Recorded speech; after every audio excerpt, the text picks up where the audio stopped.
Là, j'en ai assez de devoir reconfigurer le GPS qui pilote cette horloge UTC à chaque fois que je reviens d'un voyage de quelques jours. Solution facile, je m'en occupe. Bidouilleur, salut. On me donne 1,04 ohms. Le condensateur électrique. Quelle est la différence? On ne pourra pas faire de mesure en décibels. Sentez-moi ça. Bidouilleuse, bidouilleur, salut. Depuis quelques années, j'utilise ce module u-blox 7. C'est un module GPS monté sur une plaquette Reax pour fournir une pulsation par seconde et le temps exact à mon horloge UTC à Adèle, celle que je vous ai montrée dans l'intro. Bon, c'est un excellent petit GPS pour cet usage et vraiment à peu cher. Il y en a à partir de 10 $ de ces GPS.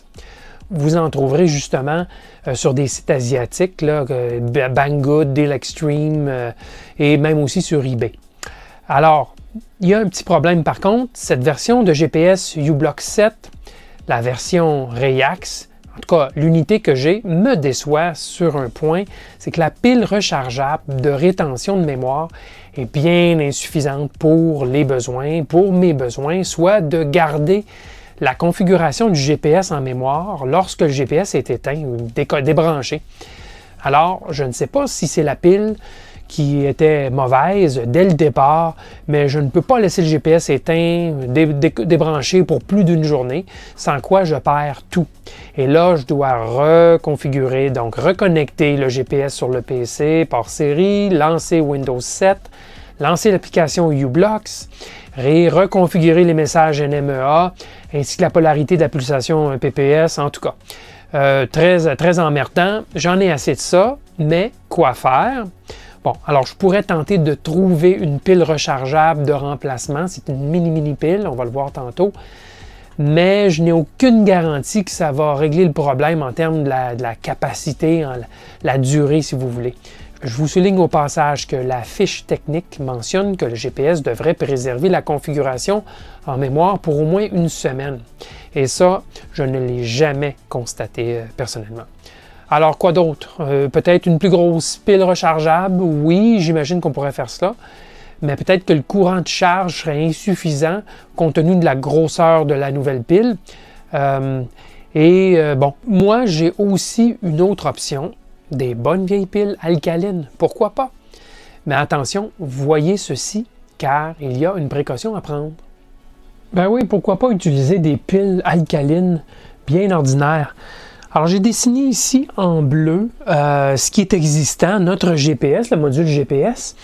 Et il y a une pile externe qui est montée sur la plaquette, on va voir ça tantôt. C'est une pile rechargeable de 3 volts. Alors, en tout cas, il semble tout près de 3 volts.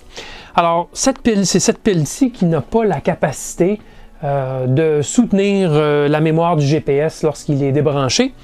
Évidemment, la charge se fait comme dans le même sens, c'est-à-dire que c'est l'alimentation 3.3 volts de la plaquette u-blox qui fournit l'énergie aussi à la pile lorsque tout est en fonction et lorsque c'est débranché, bien la pile se vide tranquillement dans la mémoire. Bien, cette pile-là, je vais l'enlever. OK? Je propose plutôt de mettre une pile, en fait 2 piles AA, des piles alcalines, sur un support. Et ces 2 piles enverront leurs 3 volts et plus là,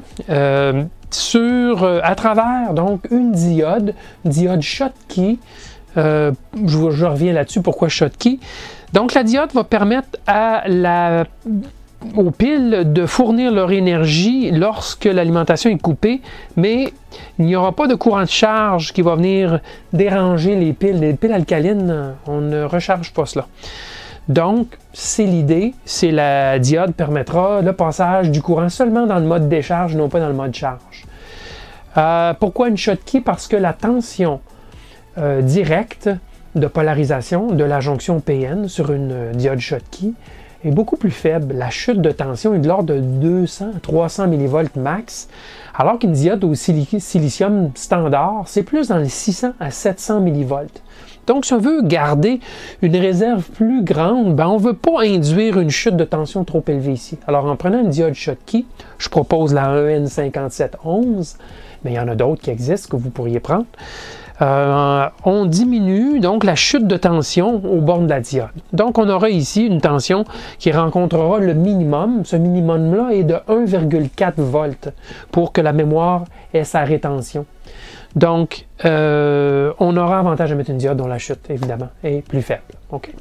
Alors, le courant sur la fiche technique, le courant est de 300 microampères qui est marqué. Donc, avec deux piles AA, qu'on pourrait qualifier des piles, par exemple, disons, de façon conservatrice, disons 2000 mAh pour des piles AA alcalines de qualité raisonnable.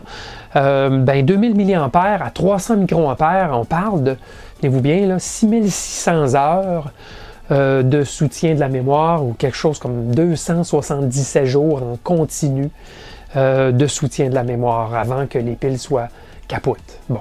Alors, vous comprendrez que ça ne vaut pas la peine d'installer une pile rechargeable. Évidemment, moi, je ne serai jamais déconnecté pendant des semaines et des semaines et des semaines. C'est seulement des jours, quelques jours à la fois. Donc, deux piles AA vont faire l'affaire sans problème. OK? Alors, c'est ça. On y va. J'implémente ça. Alors, voici le GPS en question, qui est le U-Blox 7 sur une plaquette Rayax. Alors, ce que vous voyez là, c'est l'antenne GPS et on est au sous-sol et regardez-moi, ça rentre quand même le signal. C'est assez exceptionnel. Alors, de l'autre côté, c'est la plaquette Rayax. Et qu'est-ce qu'on voit? Bien, aussi bien analyser un petit peu. On a la puce GPS. C'est ça le GPS. Et je vous dis que c'est pas gros, hein? Ce n'est vraiment pas gros. Regardez mon petit doigt. C'est exceptionnel comme ils les font petits maintenant, les GPS. On a une puce ici de conversion RS232, là, du type Max 232, là, double dans ce cas-ci. Et puis, il n'y a pas grand-chose, hein? Un petit régulateur de tension. Et c'est tout. Et la pile en question, qui n'a pas de réserve, c'est celle-ci. C'est une pile de 3 volts. Et elle est censée avoir une réserve d'une semaine, mais non. Ça ne fait même pas une journée, cette petite pile-là. Alors, elle est très petite. Je ne sais pas si... Bon, pourquoi c'est comme ça.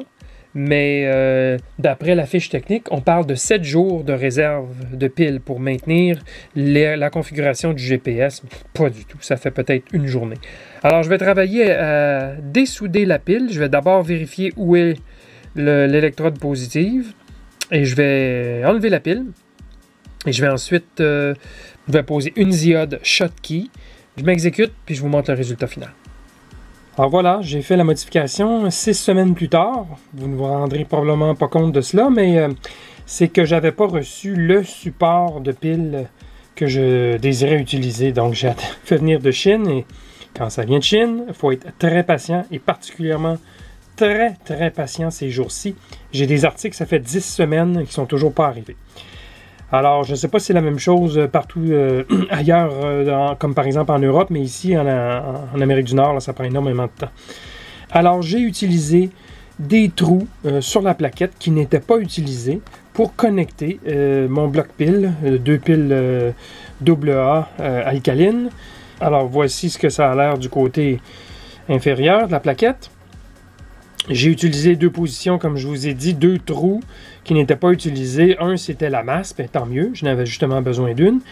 Et l'autre, c'est un trou de communication, c'est un contact qui va aller sur cette puce, mais cette puce-là n'est pas en place, donc le trou est libre. Et je l'ai utilisé pour supporter ma diode Schottky. Et plutôt que d'aller me souder sur les contacts de la pile, parce que j'ai retiré la pile, elle n'est plus là, comme vous voyez, je suis allé me souder sur un endroit plus solide, c'est-à-dire sur une diode ici, SOT23. Donc j'ai pris ma diode qui est une diode à broche, là, traversante, c'est pas grave, ça fait bien le travail. Et je me suis soudé ici, directement sur un même point. J'ai vérifié qu'évidemment j'ai suivi la piste de la pile et ça allait sur ce point-là. Donc je me suis soudé là tout simplement. Et donc, le 3 volts de mon bloc pile arrive ici et donc envoie la tension de veille pour maintenir la mémoire active même lorsque l'unité n'est plus alimentée. Alors voilà, ce que j'ai fait un peu de repérage. J'ai retiré la pile et j'ai rajouté une diode. Et c'est tout. Modification complétée. Et un petit regard d'encore plus près en terminant. Alors, j'ai mesuré le courant drainé des piles lorsque l'alimentation est coupée. C'est en fait 250 microampères plutôt que les 300 microampères annoncés dans la fiche technique. C'est donc presque une année complète de rétention de mémoire, déconnecté pendant un an presque. Alors, jamais mon GPS ne sera déconnecté pour une aussi longue période, même au cumulatif, là, dans les années à venir. OK? Et voilà, comme quoi la meilleure solution, souvent, c'est celle qui ne semble pas la plus intuitive a priori. Comme mentionné précédemment, il y aurait eu d'autres approches possibles pour remédier au problème.